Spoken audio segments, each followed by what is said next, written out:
Hi, I am अनुभूति और आप हैं कॉइन स्विच के यूट्यूब चैनल पर। लोगों को पहली बार क्रिप्टो खरीदते टाइम बाय और सेल प्राइस में डिफरेंस दिखता है तो उन्हें लगता है यहाँ कुछ गड़बड़ है। किसी क्रिप्टो की बाइंग और सेलिंग प्राइस एक ही टाइम पे अलग कैसे हो सकती है?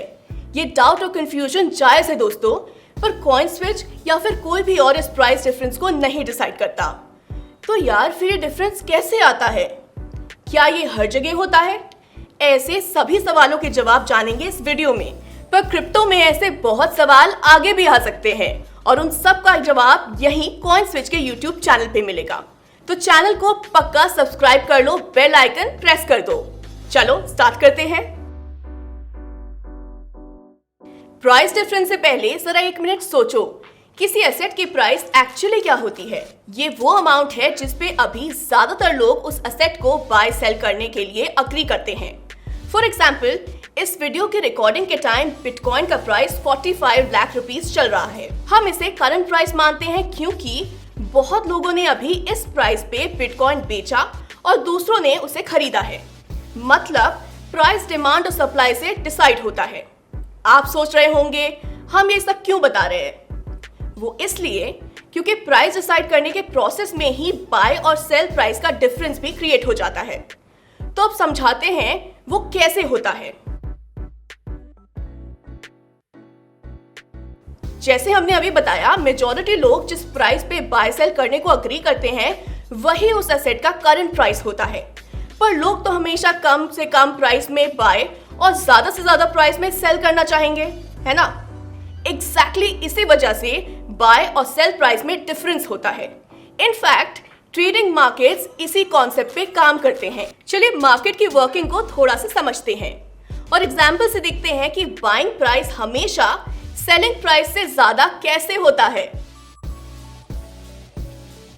मार्केट में किसी भी एसेट को एक साथ लाखों ट्रेडर्स बाय और सेल करते हैं। जैसा हमने बताया, बायर्स कम प्राइस में खरीदने की कोशिश करते हैं जबकि सेलर्स ज्यादा प्राइस पे बेचना चाहते हैं। इसको एक एग्जांपल से समझते हैं। बिटकॉइन अभी 45 लाख रुपीस पे ट्रेड हो रहा है, पर बायर्स कम में बाय करना चाहते हैं तो उन्होंने 44.9, 44.8 और 44.7 लाख रुपीस के ऑर्डर लगा दिए हैं। मतलब उन्होंने एक्सचेंज में करंट प्राइस से कम एक प्राइस एंटर किया है। जब भी बिटकॉइन उस पे आएगा तो वो अपने आप बाय हो जाएंगे। इस प्राइस को बिड प्राइस बोलते हैं।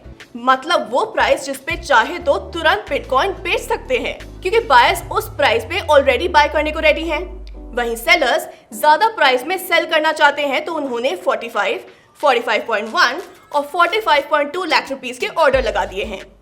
इसको आस्क प्राइस बोलते हैं, यानी वो प्राइस जिस पे चाहे तो तुरंत बिटकॉइन खरीद सकते हैं क्योंकि सेलर्स उस प्राइस पे ऑलरेडी सेल करने को रेडी हैं। इस प्रोसेस से अपने आप बाइंग और सेलिंग प्राइस में डिफरेंस आ जाता है। हाईएस्ट प्राइस पे बाय करने को रेडी बायर भी पर बिटकॉइन 44.9 लाख रुपीस से ज्यादा नहीं देना चाहता, पर लोएस्ट प्राइस पे सेल करने को रेडी सेलर पर बिटकॉइन 45 लाख रुपीस से कम रेट नहीं चाहता। तो 10,000 रुपीस का डिफरेंस आ गया ना। इस लोएस्ट आस्क और हाईएस्ट बिड के डिफरेंस को बिड आस्क स्प्रेड बोलते हैं। अब ऊपर वाले एग्जाम्पल में बिटकॉइन बाय करने के लिए दो ऑप्शन है। या तो बाकी बायर्स जैसे 45 लाख रुपीस से कम बिड प्राइस का लिमिट ऑर्डर लगा सकते हैं। लिमिट ऑर्डर मतलब करंट प्राइस पे बाय करने की जगह आप खुद एक प्राइस ऐप में डालते हैं। जब क्रिप्टो उस प्राइस पे आए तो वो अपने आप बाय हो जाता है। हमारे एग्जाम्पल में लिमिट ऑर्डर लगा के प्राइस के गिरने का वेट कर सकते हैं या तुरंत बिटकॉइन बाय करना हो तो सेलर्स के लोएस्ट आस्क प्राइस को एक्सेप्ट कर सकते हैं। यहाँ वेट ना करना पड़े इसलिए आपने सेलर के आस्क प्राइस को एक्सेप्ट किया है। आप सोच रहे होंगे कि ये बिड आस्क स्प्रेड क्रिप्टो में ही है या बाकी मार्केट्स में भी ऐसा होता है? तो अब दूसरे मार्केट से एग्जांपल लेके वो भी देख लेते हैं। बिड आस्क स्प्रेड हर मार्केट में होता है। स्टॉक्स, गोल्ड, कमोडिटीज जैसे बाकी मार्केट्स में भी बाइंग प्राइस हमेशा सेलिंग प्राइस से ज्यादा ही रहता है। वो डिफरेंस आपको हर ऐप और एसेट क्लास में दिखेगा, पर ये कोई इशू नहीं बल्कि मार्केट्स के काम करने का नॉर्मल तरीका है। फॉर एग्जाम्पल, ये XYZ स्टॉक है जो नेशनल स्टॉक एक्सचेंज पे लिस्टेड है। लेफ्ट साइड में बिड प्राइसेस हैं और उसमें सबसे ऊपर हाईएस्ट बिड है। इस कॉलम में वो सब प्राइसेस हैं जिस पे लोग इस स्टॉक को खरीदना चाहते हैं। राइट साइड में आस्क प्राइसेस हैं और उसमें सबसे ऊपर लोएस्ट आस्क है। इस कॉलम में वो सब प्राइसेस हैं जिस पे लोग स्टॉक को बेचना चाहते हैं। आपने देख ही लिया कि हाईएस्ट बिड प्राइस और लोएस्ट आस्क प्राइस में कितने रुपीस का डिफरेंस है।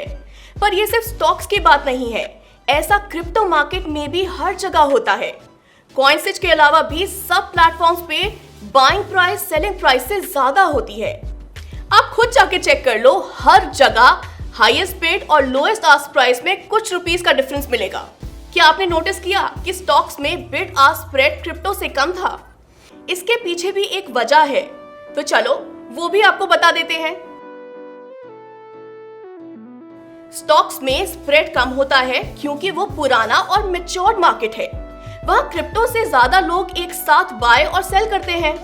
अब जितने ज्यादा लोग उतने ही ज्यादा बिड और आस्क प्राइस के ऑर्डर्स। ऐसे में लोगों के किसी प्राइस पे अग्री करने के चांसेस भी बढ़ जाते हैं। और हमने शुरू में ही बताया कि उसी से असेट की लास्ट ट्रेडेड प्राइस निकलती है। इसलिए जहां भी ज्यादा बायर्स और सेलर्स होंगे वहां बिड आस्क स्प्रेड कम होता है। क्रिप्टो अभी शुरुआती दौर में है और यहाँ स्टॉक मार्केट से कम बायर्स और सेलर्स होते हैं, इसलिए बिड आस्क स्प्रेड स्टॉक से थोड़ा ज्यादा होता है। पर जैसे मार्केट में और लोग आएंगे और मार्केट मैच्योर होगा, बिड आस्क स्प्रेड कम होता जाएगा। इसी लॉजिक के हिसाब से पॉपुलर और लिक्विड क्रिप्टो में बिड आस्क स्प्रेड कम होता है। जैसे बिटकॉइन और इथेरियम में स्प्रेड किसी less known illiquid alt coin से कम होगा, क्योंकि ऑब्वियसली बिटकॉइन जैसे फेमस क्रिप्टो को ज्यादा लोग बाय और सेल करते हैं। दोस्तों, अब आपको पता चल गया ना कि क्रिप्टो के बाइंग और सेलिंग प्राइसेस अलग क्यों होते हैं।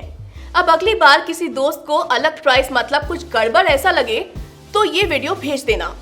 पर सिर्फ प्राइस अलग क्यों होती है ये पता होना काफी नहीं है।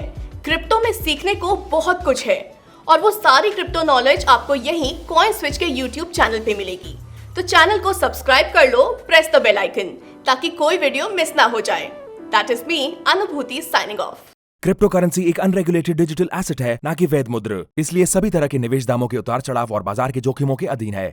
कॉइनस्विच किसी तरह के लाभ या रिटर्न की गारंटी नहीं देता है।